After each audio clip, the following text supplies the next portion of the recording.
We'll fuck all the dice, bring worlds to life. Masters of the dungeon cutting like a knife. Heroes, villains, lord, share. Learn the craft, magic in the air.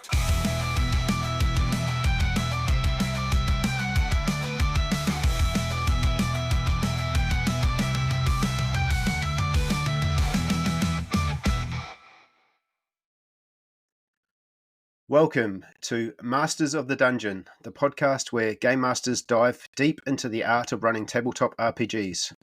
I'm Nacho, and this week I am joined by Chris Whitehouse, better known as Robodad1. Chris runs a YouTube channel specializing in D&D reviews, news, and how-to guides, helping new and experienced dungeon masters navigate the game. Good morning. Hello. Thank you for inviting me on. No, you're welcome. So, before we dive in, just tell us a bit about your YouTube channel and your journey as a dungeon master. How did it get started, and what led you to create Robodad?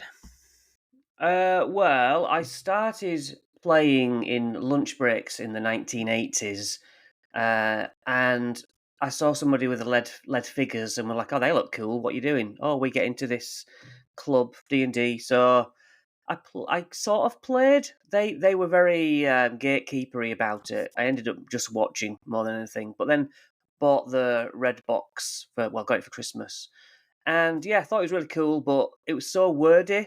I just could not get into it. I had no one else to play with, so kind of dropped it there. And then it wasn't until 2018 that we were playing Magic the Gathering or something in with my son, and I saw the D&D stuff and had a D&D night. I was like, oh, I used to love that. So basically, bought all the books, showed my son. He was like, oh, this is cool. And then, I don't know, I get very obsessed with things. If I'm into something, I'm into it a lot, and then I'll pick up something else. But for the moment, D&D is it. And yeah, I just thought, this is what I want to do. I'll why not? That was it, really. Nice. So, and it was like, what do I make then? Everyone does starting D&D. There's all the same videos to start off with. And I thought, well, I really enjoyed playing Horde of the Dragon Queen, let's say, the first one I chose. But there were no guides. I'm searching for how to run it, because I'm thinking, this is overwhelming. And so I thought, hey, I'm going to make the guide for the thing that I wanted a guide on. Nice. But then I spun off to try other things. Things don't work. DM guides seem to be the best, and so I'm kind of like, right, I'll just concentrate on them, I think, from now on, mostly. Yeah, you're kind of the guide guy. So Robodad That's what I want. Yes, that's what I want to be. Yeah. Yeah. So you Robodad literally bonded over being a dad. Yeah, it was my son tried a YouTube channel, not seriously at all, and it was Robo Jacob. And because he was Robo Jacob, I thought, well, I'd just be Robo Dad. It wasn't meant to. This was before I was putting gaming videos on, like, not knowing how you did it. I wasn't even trying. We were putting videos up, and I was like, is this how people just discover them? Like playing Minecraft? Like Dan TDM and Stampy, they were all like big Minecraft YouTubers. And I didn't even fill in the descriptions particularly. I didn't know the game. I didn't realise it was hard. I thought you put a video up and millions of people would watch. And so I just kept uploading gaming videos and getting used to editing purely for fun. It never went anywhere because you have to properly grind. And so the D&D was like, right, I'm going to watch all the videos, listen to all the podcasts, and yeah, every day is a school day for YouTube. I just have it in my ears, one way or the other. And I just love it. So I'm enjoying myself for now. I'll keep going and see what happens. Yeah, I constantly consume D&D in all types of forms, whether it's like an audiobook based in a world just so I can, get to know the lore better or improve my descriptions or just get ideas for my campaigns. Once I'm probably similar to you. I get overly obsessed once I'm into a hobby. Yeah, Yeah. All right. Well, this is why I want to be a dungeon master, because I've played, and if there's 5 players, you only get a fifth of the game, whereas when you DM, you're permanently playing. Yeah. So more for me, you know. Yeah. I got into it around a similar time as you. I started off with the red box, which I've still got, and Yeah. I was lucky enough to have friends to play with. So we played the red box for years in the 80s, and then we dived into other RPGs such as Paranoia, and I went into advanced D&D, and then I dropped out probably in my mid-20s and had a bit of a break. I did some traveling, went to the UK, spent some time overseas. But yeah, I got back into it around 5th edition. Yeah. Just when that came back out, I was looking for a hobby, and a game store opened up in where I live. I went there and they had Learn to Play D&D, and I was like, same as you. I used to love this game back in the day. I'll join. We played through Lost Mine of Fandelver. Lost Mine, yeah. And then after that, they were looking for a DM, and I kind of just stepped up. And All right. next thing I was in my 50s, and I was playing with a bunch of like 17-year-olds, 20-year-olds. Yeah. And now that's sort of started to grow. That my friends have joined me, and now I run 2 games a week. So yeah. What, one in a store, or just No. Oh. Unfortunately, the store closed down a few years ago. I played where I am now in my garage. Yeah. So, yeah. Nice. I've started actually. I run a game once a week, and I now play in a game once a week. So I get the best of both worlds, which is great. Yeah. Because I was a forever DM there for a while, and I was starting to feel a little bit burnt out by the constant prep. Yeah. As well as being a dad and having a full-time job on top of that. So. Then yes, yeah. Yeah. So I get that. All right. So before we get into sort of like deep into talking about published adventures and stuff, I do have a little segment where I get to know you as a dungeon master, where I explore your ideals, bonds, and flaws. So, your ideal, is there a core philosophy that guides your approach to running games? I very much wing it. I put down something, see what happens, and evolve on that. Whether it's published or not, it's kind of like a movie in my head. I sort of see the scene, and it's only like 5 seconds of the scene. Something enters, bursts through the wall, and it's like, right, that happens. And then I like look at everyone and however they. I mean, that is D&D, isn't it? Yeah. But some people are very prepped, they know exactly what's going to happen. I kind of don't. It's like, oh, I don't know, this orc burst through the wall. I've no idea why. I don't need to. They'll presume I know why, and that's enough. And we'll go from there. And if it doesn't work out, we'll leave this place and go somewhere else. Yeah, it's very of the moment. If the orc bursts through the wall now, the players will go, "Hey, you're in the wrong edition, mate." Yeah. It must be friendly. Yeah, it's improvised storytelling, isn't it? That's role playing game. Yeah, you just I recently thought about why do we even need any rules? Why can't we just sit down and talk it out? Sort of act it out.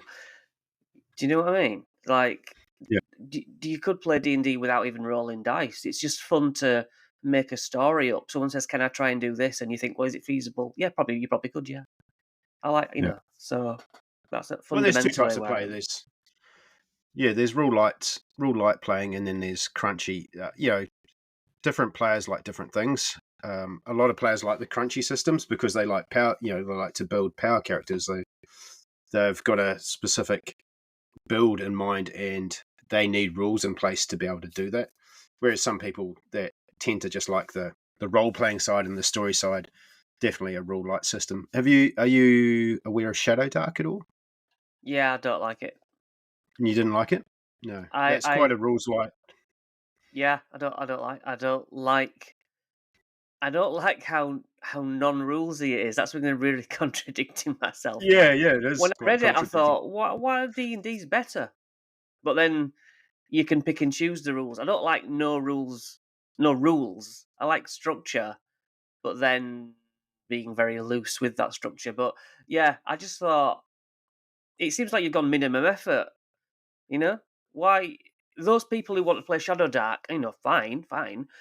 But for me, I'd just always be looking over the fence at D&D, going, "Ooh, that's got all these things you can do." Yeah. I don't know. That doesn't make sense, does it? Maybe that shows something in me, but I liked all the rules and the structure, so then I can pick and choose from that. But when you've got like too few rules, I just thought it doesn't sound as much fun. Huh. I'm trying to be more open-minded in different tabletop RPGs. I've been strictly D&D for years. I Mm. tried Pathfinder and I hated it. It's too crunchy for me. Wasn't interested. The group I'm playing with now as a player, we are running Savage Worlds. So I've never played Savage Worlds before, so I'm starting to get my head around a new system. And yeah, but I'm like yourself. I like I'm just used to Dungeons and Dragons. I know the lore. I know Faerun. I know Forgotten Realms. I've got the books. All my players are invested into their characters on Beyond.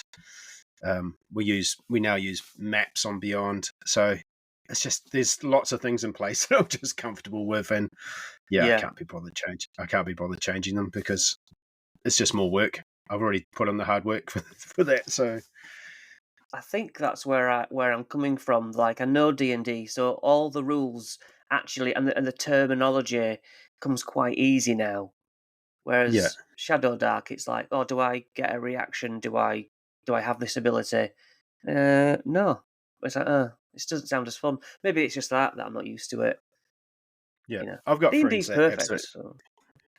I've got friends that absolutely love Shadow Dark. So Mm. I'm being persuaded to play it at some point. All But right, what's the difference? you're What's the born. difference? What's the difference between Shadow Dark and D&D? What is it other than it's got hardly any rules?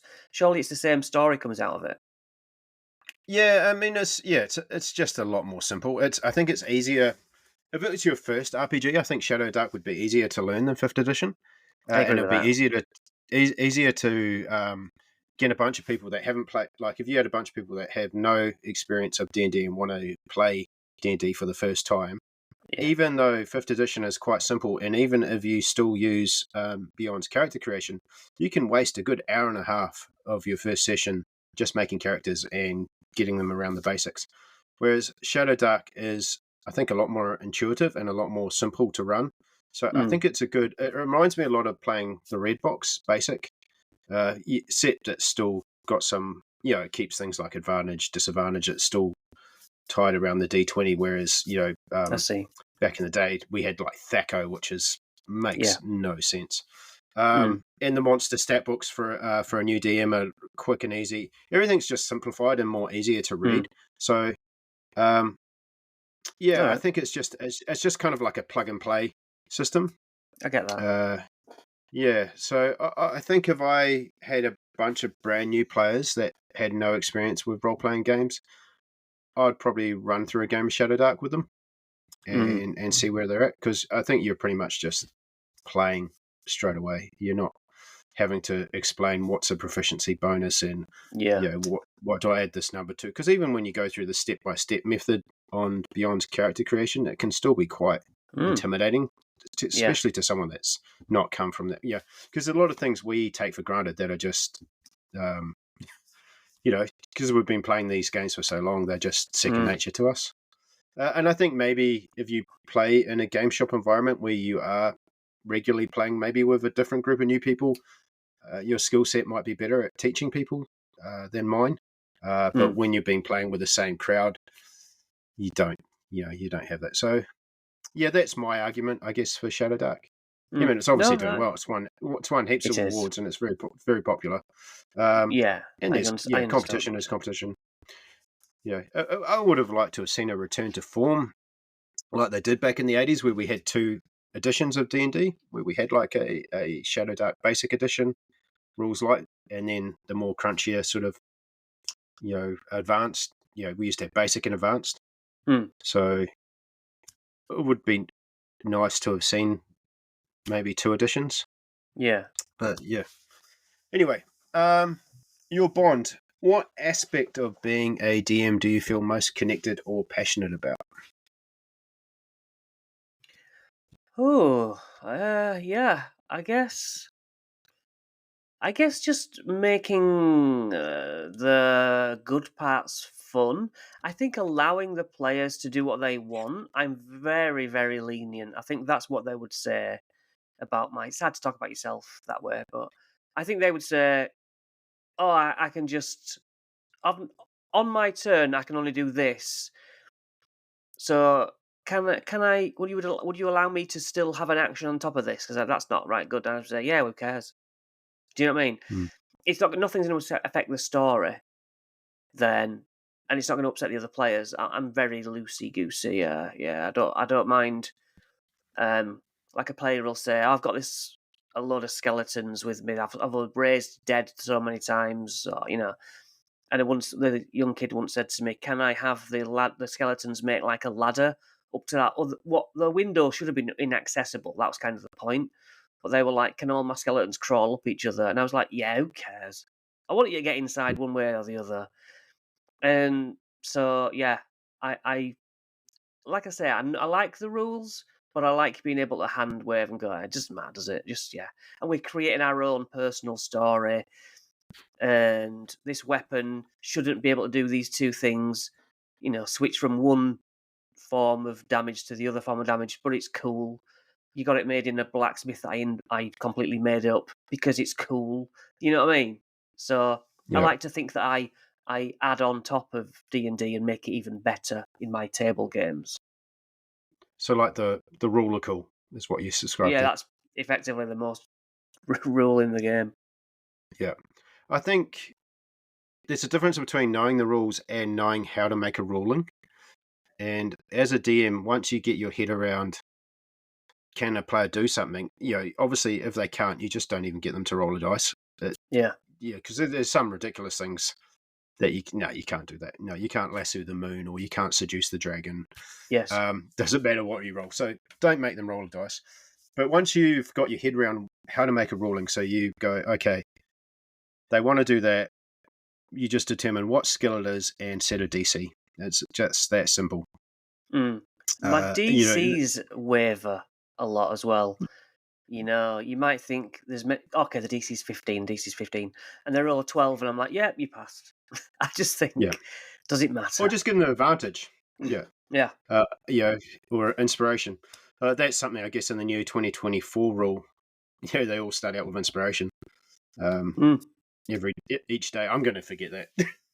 I've actually went on Temu and bought like a bunch of gold D20s, Mm.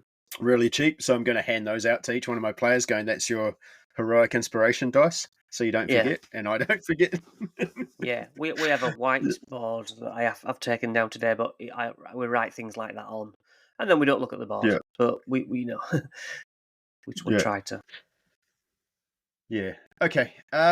What's one part of your GM style that you're actively trying to improve on or refine? Role play to the extent where you're putting on some sort of a voice, and I tend to forget what I did a minute ago. So I have on my board. I have things like he wears an eye patch. He has a moustache. Whatever, and then I kind of forget to implement that. But it's so easy and makes the players know exactly who's talking if you cover an eye or if you whisper or something. And so it should be easy to run 3 NPCs at once. However, I soon forget. I just end up doing it in my voice. And then they're like, "Who's saying that?" And I'm like, "Oh, sorry, yeah, who is saying that?" So I suppose I would like to push it further because doing voices at all in front of people is very daunting at first. Mm, And, that is an issue that you have to get over. Well, you don't have to. But I always think, oh, that DM just does everything in the same voice.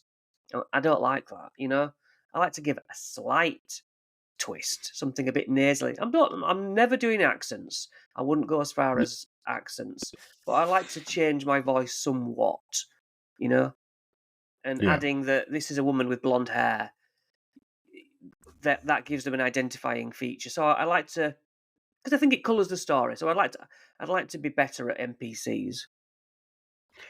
My good guys always have really bad English accents, and my bad guys always have really bad Eastern European accents in my Ah, games. yeah, I yeah. don't know why, but yeah, I just don't. sometimes you just go too hard as well. Like, Mm, um, it takes me a while to get into the voice side of things. Like, it takes me about an hour of playing before I start to relax and then get into my voices.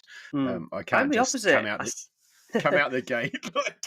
I have come out the gate sometimes like too hard and gone, oh no, now I have to Mm, commit to this for the rest of the yeah. game. The Yeah, first thing that an NPC says will be really strong and committed, and then after that, I'll lose it. yeah. Yeah. Some voices really work though, and you do them more often. Um, like players really hate certain NPCs I create because I've just gone so stupid on the voice, and I have to commit to it, and it stays in their memory, so it does work. Yes. My players aren't role play players, so All right.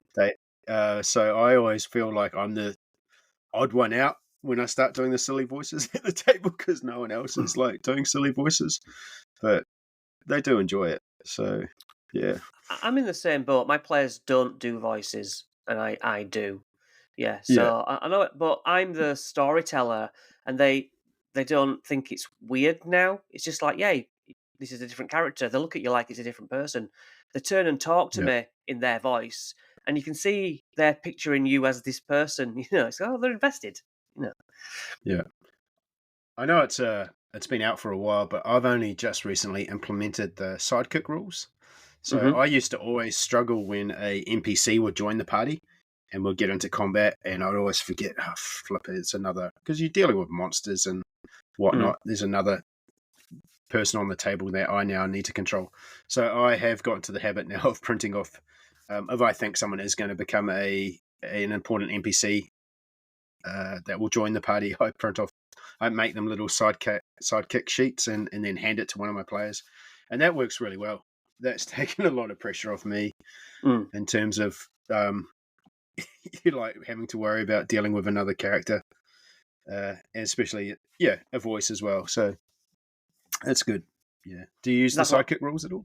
I do exactly that. I slide over the stats to the NPC that they demanded was on the team. I'm like, don't think I'm running that. And then I watch Yeah. them forget to fight with that NPC on their turn. And they're like, oh, what happened to so and so? And I'm like, none of my business. You didn't use him. You've not used him for the past 3 Yeah. rounds. And it's like, you know what I mean? I've got enough on. So, Yeah. yeah, they're just taking on two, like, level. Well, I don't know if you've played the Vecna game, but No. there's No. there's two strong wizards with them at the moment, and basically they're going to do the final Vecna fight and want all the help they can get. And I looked at all, I've got spells and weapons and abilities. I'm like, I'm not touching that. If who's playing these? Because I'm not, you know. So Mm. it's fine because the rules for my Vecna just aren't going to be based on on D&D because he's a god. I'm not going to see him get trounced. I want them to be crying by the end of that fight. No, he should. Yeah, he should Memorable. be. Yeah, he should kick some ass. Yeah, it All should right. be awful. Okay, so on your channel, you do a lot of breakdowns of published adventures, really guiding DMs chapter by chapter. So, I guess we've covered this. What inspired you to take this approach, Mm. and why do you think it's valuable? Because it wasn't there. No, I mean I watched others and the people like who bought all the modules on Roll20, and I remember thinking, oh, I bet that costs a lot of money. But now I'm just trying to outperform those guides. I'm thinking, how can I make it just better than the ones I watched? And hoping that somebody will remake my guides better than me because, it's not that hard either. But yeah, I just want, because I watch my own guides, because if I make them ahead of the game I'm running, and I'm like, how can I boil it down so that I can watch it and be like, okay, I've grasped 80% of that. going into the session. It's not necessarily meant to be warts and all. It's like, come on, these DMs read the things themselves a few times, but before the morning of their game, they watch my video. It's like, oh yeah, all the main points and any they've forgotten, that's what'll stand out to them. Any that they know, it's just it's there as well. And I also think that some new DMs, like I was, when something's mentioned frivolously, oh yeah, Tiamat's on Avernus, and I remember going, who's Tiamat? Who's Tiamat? What's Avernus? And it's like, okay, so Tiamat is this, Avernus is this, and they're like, oh, that's all I need. Right, it's in hell. Yeah, cool. This dragon's in hell. And because if they ask an NPC, so you know about Tiamat, if they don't, you're going to feel terrible as a DM. Whereas if you're like, yes, the dragon who is in hell, that's all you need to say, and they're like, oh, the DM knows what he's talking about. I want those new DMs to feel more confident, basically. That's something they've kind of addressed now with that lore guide, isn't it? I guess, which is a great addition to the new core books. It's needed, yeah. Yeah, you can just a little paragraph telling you what something is. I know there's a shitload of sort of guides to adventures like Lost Mine of Phandelver and Dragon of Icespire Peak, but kind of beyond those two sort of core sort of starter sets, there wasn't really much around anything else published, except maybe Curse of Strahd, which is, I guess, due to its popularity. I've heard Rise of, Tyranny of Dragons or Rise of whatever it's called, is a terrible adventure. I never played it, but I was running Lost Mine of Phandelver, and my party kind of want to continue with that story, so I started watching your videos because I was like, oh well, the Cult of the Dragons in this, they never actually went to Thundertree and dealt with Venom Fang. I've still got that in play. I'll just shift some stuff around. I'll change from Phandalin to Greenest. I'll change Greenest, to Phandalin, so when they come back I'll have that one attacked. So I'm just going to reskin it. Obviously, I'm going to be starting this adventure at level 5 as opposed to level 1. That doesn't matter. What's in there that what do I... So, I've heard there's lots of terrible chapters in here and lots of good chapters. So, I was watching your video, kind of like, more for me, like, what can I rip out of it and what can I keep, was what I was looking at. Like, I've heard this On the Road chapter is terrible. I've not heard one good person say anything about it. And so I was looking at these videos of yours rather than sit there and read the book going, is this really necessary in my story? Like, do I need... I'm like, in the official module, they start down the bottom end of the Sword Coast and they've got to make their way up. So it makes sense for them to have a big on the road thing. But I've already taken care of that by repositioning Greenest closer to where they need to be anyway. So I can probably get rid of that whole travel section and just move things around. So I was like, okay, I'll use chapter 1, I'll use chapter 2, and then I'll probably just go straight. I'll probably skip 3 chapters and go straight to the next one.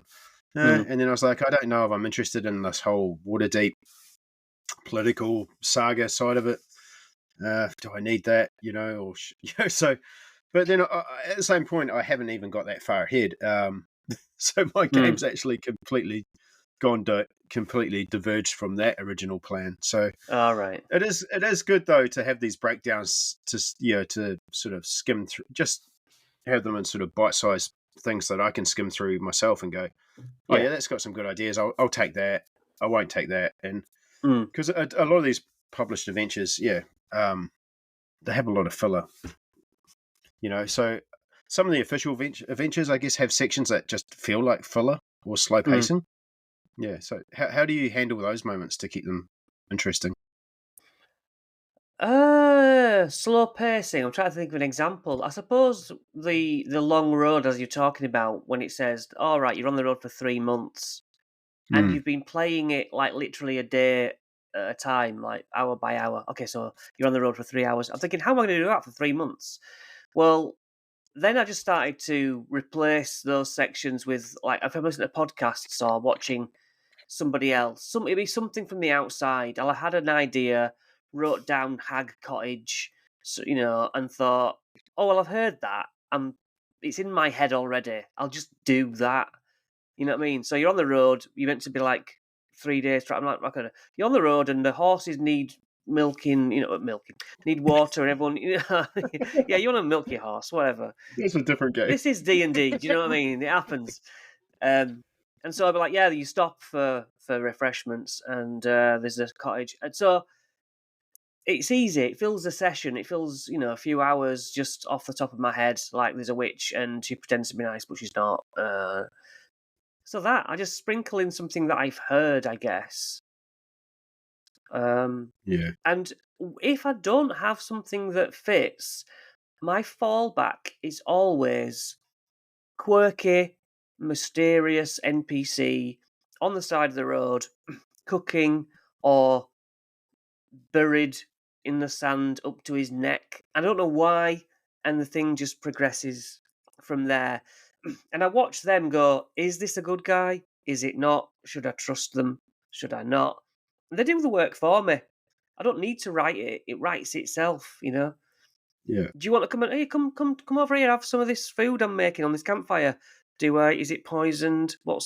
And so the game slows down, and next thing you know, the game's over, and I can prep something more interesting for next week. Yeah. Yeah, I do stuff like that. Abandoned campsite. Yeah, Everyone seems to have left in a hurry. precisely. Someone looks like they've been dragged off into the forest. Yeah. If they follow it, just chuck an encounter in there. Yeah, there's a well for no reason, and they're going to go down the well, and then things ambush them. It's just put one foot in front of the other, and if things are getting a bit boring, introduce a massive monster. I like random encounters, but I take away the random side of it. So I'll pin through random encounter books or for travel, and I'll pick out something that really pops, and I'll chuck that in there, and I'll chuck that in as a filler. So if the players have burnt through what I've got prepared, and I'm running out of time, I'll have this in my back pocket to go, I'll just put that in there to sort of pace out my session until I get to the next session. But I think the trouble with those I don't think travel's always been that easy to run, and it's not really addressed that well in the new DMG either. And the trouble with doing travel like that on the road or whatever that chapter is particularly that is called in Tyranny of Dragons that goes on for months, is your players will start to forget what they're actually doing because they don't think about the game as much as we do. And if you start to do those extended sort of filler things in between your game, you'll get these sessions where they're like, what's our mission again? What are we doing? Yeah. Why are we going here? Yeah. Yeah. Yeah. And I hate those conversations. So I always try and keep the plot in the background or in there, I try and do something in there to just constantly remind them of the main plot, whether it's a diary entry or a protagonist or an event or an NPC commenting on something that the big bad is up to, or just to keep them, remind them of where we're going. Because you don't want to just do 3 months of travel and then they get to the destination, they're like, well, why did we come here? I can't remember. Did you write a note? No, I didn't write a note. No. I know you've not played Vecna. It came with a little one shot as an extra that gets you from maybe level 1 to level 3, and then it goes right now you're level 10. Yeah, and you're like, what? My players aren't going to go, I'm level 10 now. So, and I was surprised at that, and I believe it was meant to be a level 1 to 20 adventure, and then they cut it. They just were like, nope, we're not putting that in. We'll just go 10 to 20. Well, it's because it's like 1 to 3, and then it's bonkers. So then any new DM's going to be like, how do I do this? I've seen it online. People are like, I want to fill out that gap. Why are we filling out that gap? They should have filled out that gap. It's just problematic. Yeah, I want the stuff there so I can ignore it. I think they were just complaining that there wasn't enough high-level adventures. Because the only other one prior to that was Dungeon of the Mad Mage, which I really enjoyed Dungeon of the Mad Mage, but dungeon crawls aren't for everyone and aren't for every group. It scares me, that one. It's a great adventure. But yeah, that is, it comes with its own problems. Mm. You know, you'll get to the point where your players are going, so I guess we're still in the dungeon. Yep. Yeah, I just no. It's just the one that I probably won't ever touch unless I'm Yeah. desperate. Okay. So, do you prefer anthology style adventures like Keys from the Golden Vault or full length campaign books? I know you cover both. Full length So, for sure. yeah. Yeah, I just like the ongoing story. I think all my players do as well. So it's useful having one shots, but as much as they fill some time, they only fill a limited amount of time. Now, sometimes you get an odd location, you think that'll slot in somewhere, and that's really useful. I might use the map or something, but yeah, I think like a book full of heists, you don't want to do a heist for 9 months, heist after heist after No. heist. Just like I don't want to do dungeon after dungeon. I thought those series would be more popular, and to be fair, I have a much higher regard for the books themselves now. Now that I've gone through each one, I'm like, there's some good stuff in here that people seem Mm. to have swept aside. Like I have, quests. I have run 2 adventures from Keys from the Golden Vault. The first 2, the museum heist and the casino heist, and I Yeah. had a great time with those. Mm, And then I wasn't feeling the third one, so we didn't continue. And that's right. kind of then just gone away. I never picked the book up since. So I Yeah. did. I was thinking of throwing them back. Like you said, they are handy. So Hmm. Neverwinter is where my game is, particularly at the moment. Neverwinter is right there, and the players have mentioned going to Neverwinter a couple of times. Mm, And I have, like I said, I have run the casino and the museum heist. So I'm like, I yeah. possibly might run those again if they go to Neverwinter as just something to do in Neverwinter, because I could throw that into any urban type environment. I'd probably just have to level, make them a little bit harder, increase the DCs and whatnot. But Mm, yeah, I like the anthology books a lot. Yeah, I like reading them. I like them for adventure design and ideas. I steal a lot from them. That I hate the way that Wizards of the Coast give these like convoluted ways of making them into a campaign. I think yeah. they're really poorly done. That quest from the Infinite Staircase one is just, what's the point? Why'd you even bother? Yeah, I quite enjoyed seeing the Lost Caverns, like from ages ago. They republished a version. Yeah, I was curious, and I was like, this does feel old school D&D that I never witnessed. So I could imagine the seemed to be better in the old days. Much more enjoyable, had flair, but like the Barrier Peaks one, which is basically a crash UFO. I was like, this is cool. This is different. So I look forward to slotting those in. But mm, it's very niche to go, okay, there's a UFO there. And where do you take that afterwards? You just walk away and go back to your dragon slaying. The sort of too small. There's not a full story arc. It's yeah. just a day trip. And that's what's It was difficult. kind of, it was just adventure design back in the day. Like a module was 30 to 40 pages. Yeah. You could pick it up, you could flip through it, you could read it in an afternoon and be running it that day. Yeah. Whereas now you got to pick up these tomes, Mm, you got to flick through, and it, like you say, it's a big commitment. yeah. I do, yeah, I do like anthologies in terms of, but yeah, maybe more than if they last like 3. I like sometimes just running a game for 3 months and then starting again. Mm, I do feel burnt out by some of these longer adventures I've attempted to run. Dungeon of the Mad Mage is one, for example. I never got to the end of that. We just mm. burnt out. Wow. um, Yeah. just yeah. So yeah, I think they have their place. They seem Yeah, easy for them to write because they give authors, a chapter each. They sit back and put their feet up, and then let every author take the bad vibes from the community and be like, "Well, we just put it together. It's not our fault." I'm thinking of Radiant Portal or whatever it was called, Radiant Citadel. Radiant Citadel, the one that nobody seems to like, but It's good. I've heard that they're all right, and I'm sure when I finish that series, I'll think some of these are good, but yeah, Yeah, I it just picked up doesn't seem it the doesn't get a lot of love. I picked up the hobby store edition really cheap because no one was buying it. They just Yeah. dropped their price on it. And, If there's anything wrong with it, you fix it, don't you? It's simple.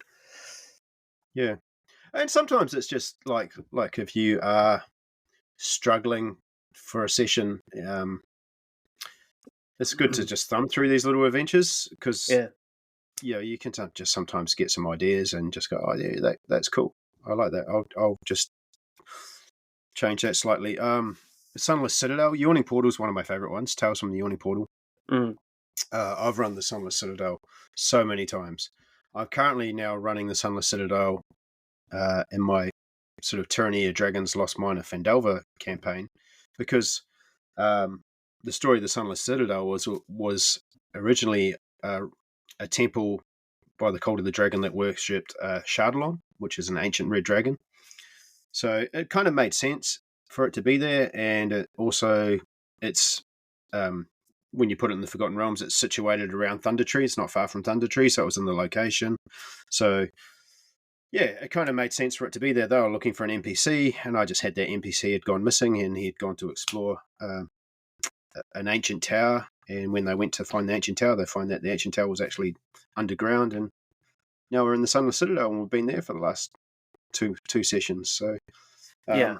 and I just threw that in there as a filler because I didn't have much, like, I didn't know what to do with this NPC. I wasn't really sort of thinking of because the Cult of the Dragon were asked for this particular NPC. He was last seen in Thunder Tree.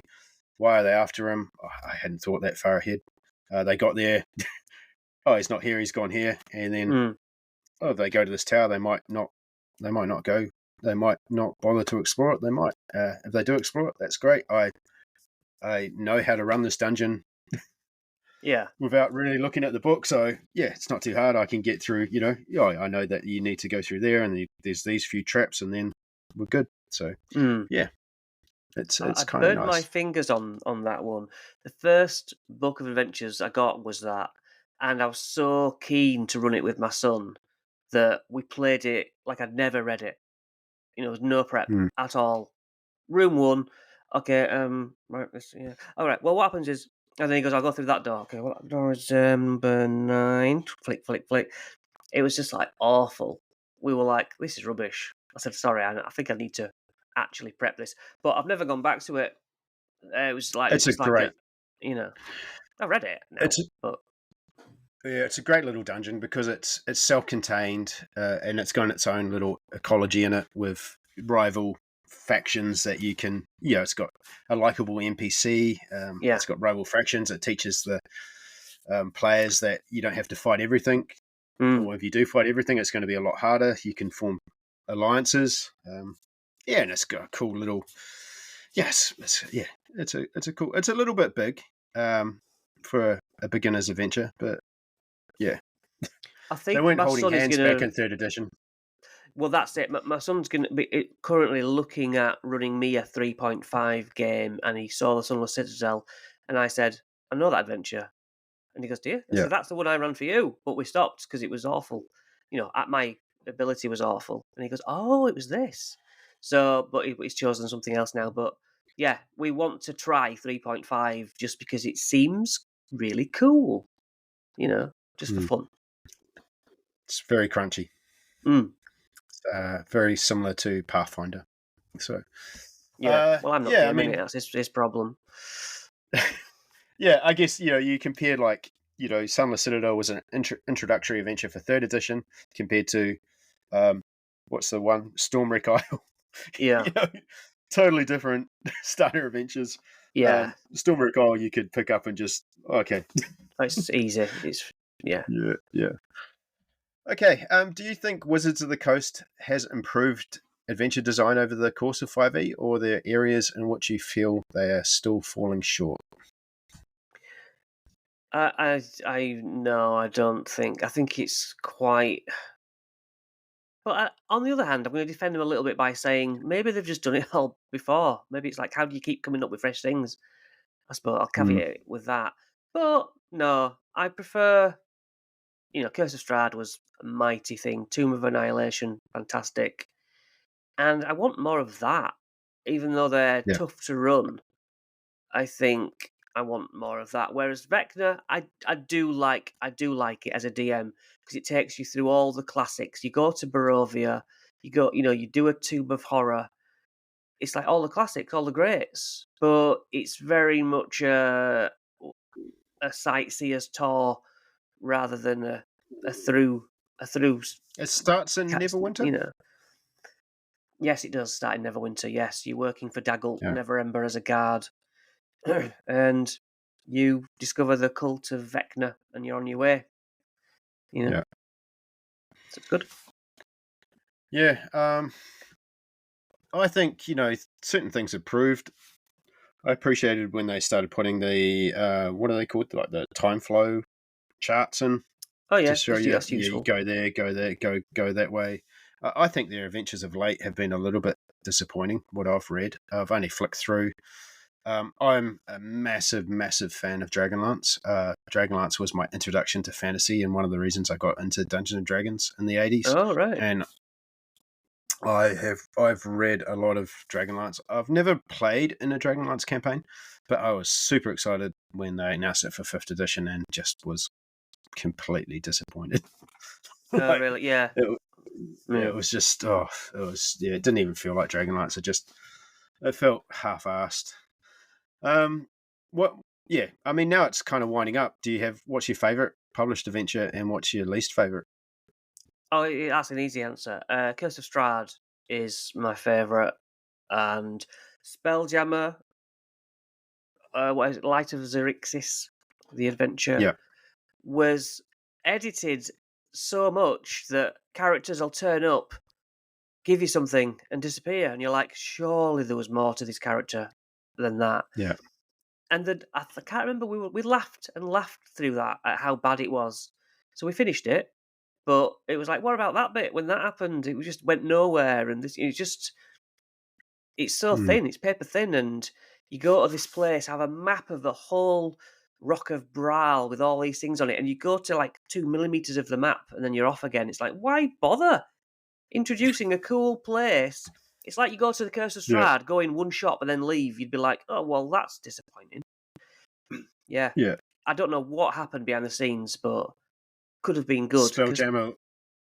Yeah, looks even good, the but hardcore Spelljammer fans were so disappointed, and I've heard that requires a lot of work. well, it's It doesn't not teach you how to. barely written. Yeah, I know that the adventure was kind of. It says at the beginning of the adventure that it's designed to start and end with a clip, like you're meant to run a chapter per session. That's how they Yeah, designed it. right. Yeah, it's because it ends on a cliffhanger. They've kind of tried to make it episodic, like you're watching a TV show, and Really? role playing games aren't TV shows. No, You can't force a cliffhanger ending on your game. no. You know, That's and stupid. because you don't know what the players are going to do, especially if you're dealing with space Yeah, where you exactly. can Yeah, go. So yeah. I um, mean, we had fun with it, but for kind of the wrong reasons. We were laughing at it, and that was one that I didn't DM, so it's kind of out of my hands. My friend DM'd it, and it was like kind of his only one he ran, and I felt very sorry for him. That we yeah, were all like, "This is awful," but not you, you know. But he had no experience to really dig deep and take all these yeah, influences from elsewhere. He was just like, and he was dyslexic. And when you try to read, words like Xerxes, he's calling it Xerxes, and we're all looking at each other going, "What? I think he means this," So yeah, it was, but like, we didn't mind. It there's was a something bit of else they've included in the new books as a pronunciation guide, which is appreciated as they well. are helpful, yeah. Probably my favorite published adventure would be Dragon Heist. I really love that book. Top three, yeah. That's it. Yeah, I think it's a really clever book that it's only small, Mm, but I think I wish they started designing books more in that way. Like it gives you enough, yeah, even if you didn't run the adventure, it gives you like enough of a sandbox to be able to just run a city game. You could Mm. probably move it to any sort of urban type environment. It just, and the adventure also isn't linear. Like it's got like different types of outcomes. You can mix it and match it. Once it gets to chapter 2, it kind of just opens up. It's got a great little intro. Starts off really cool, and then it just opens up into a sandbox, and it gives you this enough information on the city. Probably the only things, and the reason that we ended up with Dungeon of the Mad Mage is because it starts off in the Yawning Portal, but it gives. Oh, don't go down there. There's a massive dungeon. Of course, my players wanted to go down there, and that's how we ended up with Dungeon of the Mad Mage. Because they were just so into the environment and the city and wanting to explore what's underneath it, and they wanted to go to Skullport. So, but I think, Waterdeep Dragon Heist. I wish they'd do more books like that. Yeah. Probably my least favorite. There's quite a few that I don't gel with. I think that Baldur's Gate one, I didn't get into that at all, and it felt really tacked on. All right. I was kind of excited. That. Yeah, Descent into Avernus. I guess because they just called it Descent into Avernus. I think I was a little bit put off by the fact they slapped Baldur's Gate on the front of it, and I was expecting another Waterdeep. I was thinking, oh, cool, I'm going to get the same treatment, but for that's fair. My players were Baldur's like, Gate, when is it we go to Avernus? We've been here like 4 months, it seems like. It's coming. But I like ones that are featured in a place, because now whenever anyone goes to hell, I have a map. I know the vehicles. I know the fiends that are there. I like to get my hands dirty. That's why I like full-on adventures, because I witness all of the hell stuff, and I've got experience of it then. Yeah. So yeah, no, my son runs hell now because his player basically ended taking over hell. So whenever Avernus is mentioned, we have to swap out the leaders for his character and say, and what differences are there now. So that's what D&D is about. You create your own universe from playing the games, and the memories, the statues that are erected to dead characters, and the jokes that live on. Yeah. That's what it's about, isn't it? Yeah, those recurring NPCs. I had one like in my Waterdeep Dragon Heist game that the players just kept getting fired. He actually started off as a security guard, because I threw in I put the casino heist from Golden Vault into Waterdeep, and there's one of the security guards. I played him as a bumbling old idiot, like a retired adventurer, and he ended up getting fired because they ended up robbing the museum. And then I had him keep showing up whenever they'd go to a different place. he'd be working there, and then right. And he just kept getting they kept getting him fired just due to his incompetence of being able to stop them. So yeah, that's good. Yeah. All right. If you could design any official D&D adventure, what setting or theme would you like to explore? Oh, as you say, it'd be a city. It's got the most life to it. Yeah, I think I'd invent a new city, so that I could start from the bottom up. Tunnels, factions, intrigue. I don't care about political stuff, who rules it, but what goes on behind closed doors, cults and stuff like that. Yeah, I like that. I'm going to do a homebrew world soon, going back to it after a few years of modules, and all I pretty much know is that 10th level spells can now has been cast again for the first time ever. So my players are going to start at 0. They're going to be commoners, and we're going to do a couple of weeks of almost their childhood, so that I can foreshadow their parents having to deal with things that ultimately they're going to fix. But yeah, I'm basically breaking the rules already. 10th level spells are back, which supposedly is impossible.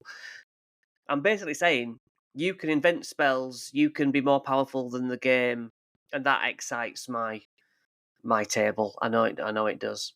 Like, the gloves are off. Yeah. We can do anything, if you can think it, we can make it and make it better. So yeah, just being able to create something under my rules, which is very open ended, seems cool to me. But Yeah. using inspiration from all the modules I've ran, I'm like, I understand now how D&D things are done, how they do the cults, how they do the generals above, the levels of command, where the one guy you think he's at the top, but there's somebody above him. Always that shadowy person above the one you're killing. So I've got an idea. It's not going to be like so wacky that it's not D&D. It's just that I can fashion it to how I think is what I think is cool. Yeah, factions and sort of just sprinkling in certain things that make the players feel clever as well, like they've uncovered something, or they're peeling back the layers of this world. Yeah, is a really smart way of doing it. Sorry, I've like done cities as well. I've done 3 videos today. That's why my voice is a bit croaky. No, that's all right. Done all my talking. No, all good. So, have you had a chance to dive much into the new core books at all? Yeah, we used the core books immediately, which was perfect because Vecna, that campaign is all about him trying to alter reality.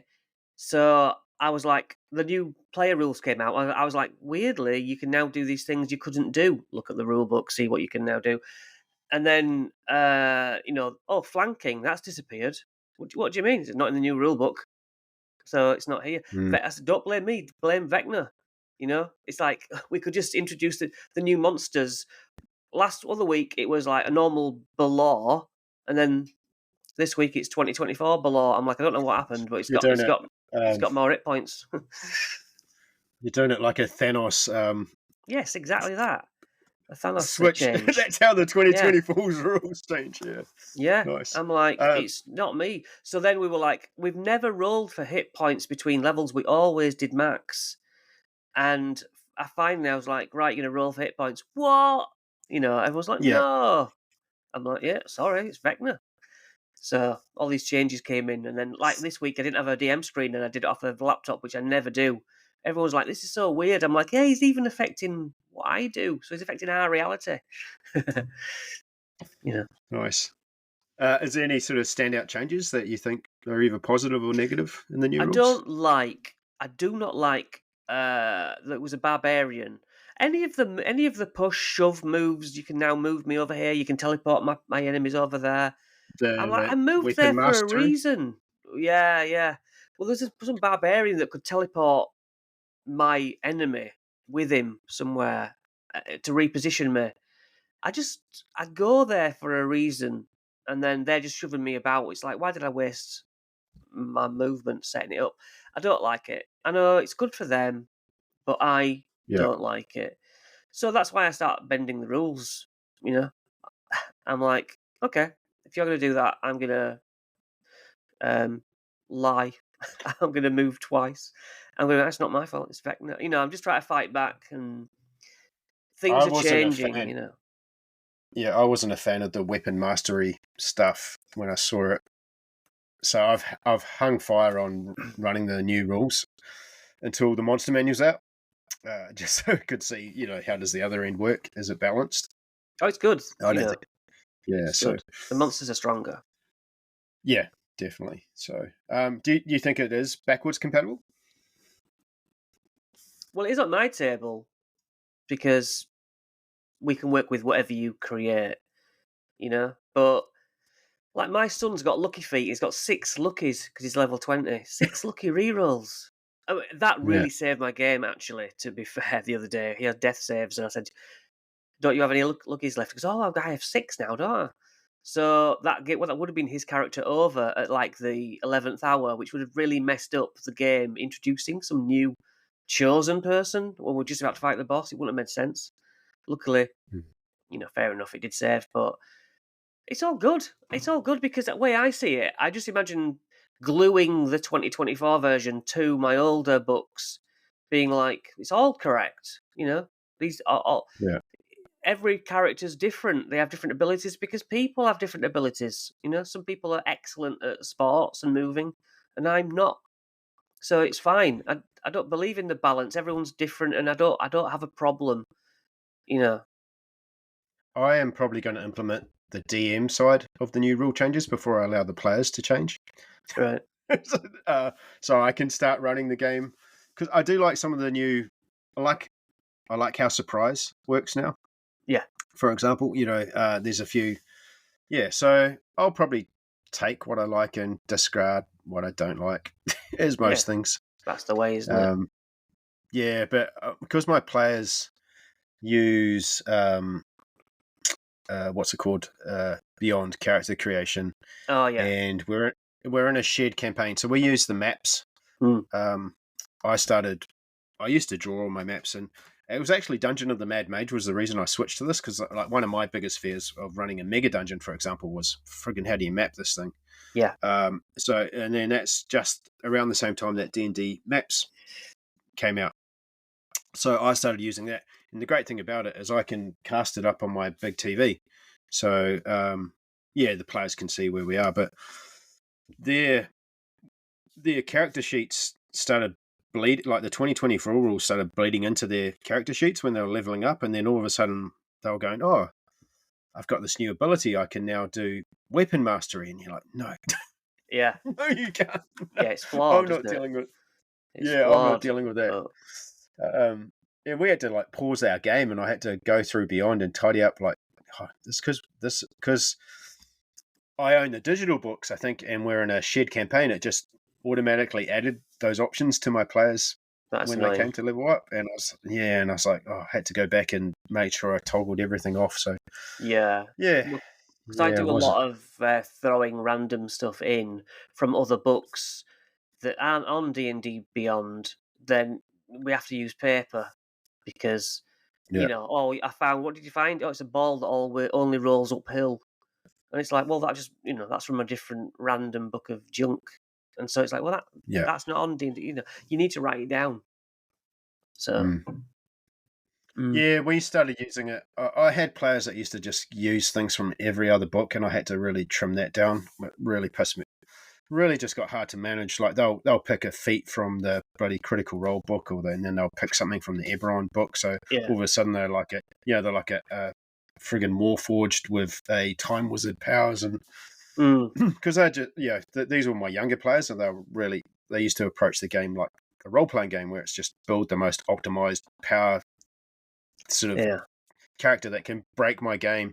Yeah. Like, the pit trap won't work because my character can fly and stuff like that. So I was like, flying is a bind. For fuck's sake. Yeah. Yeah. Flying's a bind, and Silvery Barbs when we played Strixhaven, and even my players all universally went, we can't have this anymore. They outed Silvery Barbs themselves. Like we're not continuing with this. I was re-rolling all the time, and it wasn't fun. It was like, let's just take all the joy out of this game. DM roll again. Oh, I failed this time. It's not good. Yeah, I got really annoyed with one of my games because the players just kept turning up with these like stupid builds that were just a hodgepodge of different source books. Yeah. So I'd always have to go, no, you can only have characters from the player's handbook, or you can only have characters from this. I'm not dealing with all this stuff anymore. Well, my Strad campaign kind of ended terribly. I allowed my son to. I don't know if you've heard of the computer game Hollow Knight, but you could get a D&D version of this little game character. And in the game, it can basically do a ground pound infinitely. And that was like part of... That's how we killed Strad. He said, ground pound means that Strad can't turn into a bat, so I'm going to ground pound him 1,000 feet. And, obviously turn into a bat would have been the easy fix, but he goes, no, you can't. You can't take any actions, which is turning into a bat. So, I went, oh, well, that's how you kill him then. But then later on, like 6 months later, he goes, oh, it turns out I couldn't have done that for some reason. But this great fight we'd all built up to was over within 15 minutes. But I hate that. it was a lesson to me. I'm always like, oh, I'll just let things, whatever happens, happens. It doesn't matter. But it did bug me, Yeah. and still bugs me. Like, that's on me. That's on me. I have to watch out for Speaking, these things. speaking of, I guess the new rules, I do like how in the new monster manual they have made it easier for you to pick up on lair actions and what actions to use, because there's nothing worse than going home going, you read the stat book afterwards and you're like, oh, I didn't use that. He had that Oh action. yeah, yeah. And It does it. He can't take frightened. He can't be paralyzed. yeah, It's like, damn it. Yeah, spells have disadvantage against them. Oh, for fuck's sake. yeah. Like Stormwreck um, Isle, one guy, he got the main dragon he commanded him to go away. And yeah, it's like, all right, I guess you win. And then you look at it and it's like, what, for a round? Oh, yeah, god damn it. You know what I mean? That would have been the ending, like, continue, but well, it is what it is. You learn, you yeah. move on. But I'm struggling to find saving throws in the new stat blocks because they're not in the same place. So I'm like looking for They're saves. next Like, to their, oh yeah, they're right they're there. next. They're right Yeah, there. they're in their. They're meant to be easier. They're right next But to they're the not abilities. where they don't stand out. No, So I'm like, it's. where are they?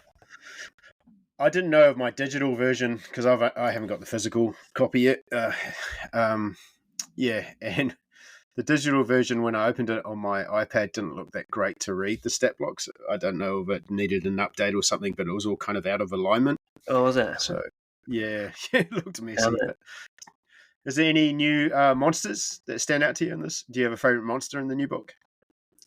I don't know if I think they're the Umbral Vampire I looked at. I've not yet looked at the ooze of whatever annihilation. So no, Blob of Annihilation. that's the one. That's the one. So Yeah, I'm yeah, interested to look at those. I have it digitally. I just don't get on digitally. I like to look at pages. yeah, I yeah. don't Same. mind having 8 books open. That's fine by me. I find things easier to look at like that. So for my videos, I can screenshot things and use them, stats in the videos, but I don't sit and peruse through it. Um, Yeah, but I like the I extra layer um, actions and stuff, and I like the more hit points, and I like some of the things I've noticed. Oh, we can do that now. That's cool. I like using the digital books for prep. Like I'll go onto Beyond and I'll copy and paste something and chuck that into a Word doc, or maybe even chuck it into ChatGPT and say, hey, I like this encounter, but my player, we aren't here. We're in this situation. Can you adjust that? Things like that. That's good. I like it. Yeah, but I do like a physical book. I don't think you can appreciate the layout of the new books until you get the physical ones. Like even the Yeah. art, everyone's going on about the art, but until you actually got the physical copy, you can't appreciate it. Well, there's art I missing on D&D Beyond. Quite often, because I fire the art to the TV a lot. Yeah, Sometimes I'll just do at work. I'll copy it from my phone's D&D Beyond app, and I'm like, where's that? Where's that art I'm looking for? It's just not there for space and for mm. settings. That's something that's really good for me because I use D&D Beyond Maps. Is every monster now in the monster manual has a piece of art apparently, Yeah. which means before all the tokens, if it didn't have art in the original monster manual, it was just this generic token. It didn't do it. Yeah, so a little bit annoying. So now every creature should have art when I put a token up, which is Yeah. really great. Yeah, I like the Blob of Annihilation. I really like. I think it's a great campaign starter. Okay. There's something it can do. So when it's reduced to 0 hit points, it implodes and injects any creature and objects engulfed by it into the astral sea. The blob itself vanishes, leaving behind a layer of slime on everything that it's covered within 600 feet, and it takes 1d20 years for the blob to reconstruct on a random world in the material plane. That's cool. Just that little bit of flavor text, I think that's a really cool way to start your campaign. Something has just exploded. Yeah. No, it's awesome. Anything that explodes is cool. And it's Yeah. a whole town is covered in slime. And Yeah. over the period of this campaign, this blob of annihilation is going to start to grow. Yeah. What I did notice about the Beholder this morning was it says about the anti magic field that its main eye does, It sort Yeah. of mentions in it, oh, and by the way, the beholder is itself affected by it. It's like, yeah, everyone picks up on that. Is it, or does it? And then it's like it can chomp twice. It's got like 2 bite attacks rather than just the one. Just little things like that. I like.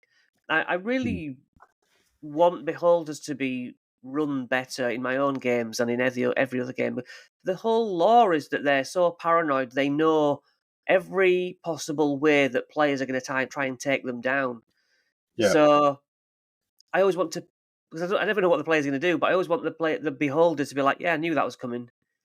Much more defensive. Like, you can't just rush in and hold monster. It's like it knew you were going to do that. So I don't know what it would do, but One thing it's that's hard to play never that. made sense to me. One thing that's never made sense to me about the Beholder stat block is you're meant to randomly roll on the eye chart. Yeah, It's I don't like, do that. it's an intelligent creature. It's going to Yeah. know what eye it's going to Yeah. use, This ray's going to Yeah. stop the wizard. This ray's going to stop, that guy. It knows what it's doing. Yeah. I like That's the new that. Revenant, the Oh, house. go on. The Yeah, I forgot about that. yeah, that's a cool. That's a cool monster. That I Yeah, like the lovely idea art. that something can just be possessed. A haunted house, monster house. Yeah, Mm. yeah. It's inspiring, which is what you want from a monster manual. So what I've read so far, I'm pretty happy with it. Yeah, I've got no problems. I've got no problems with it.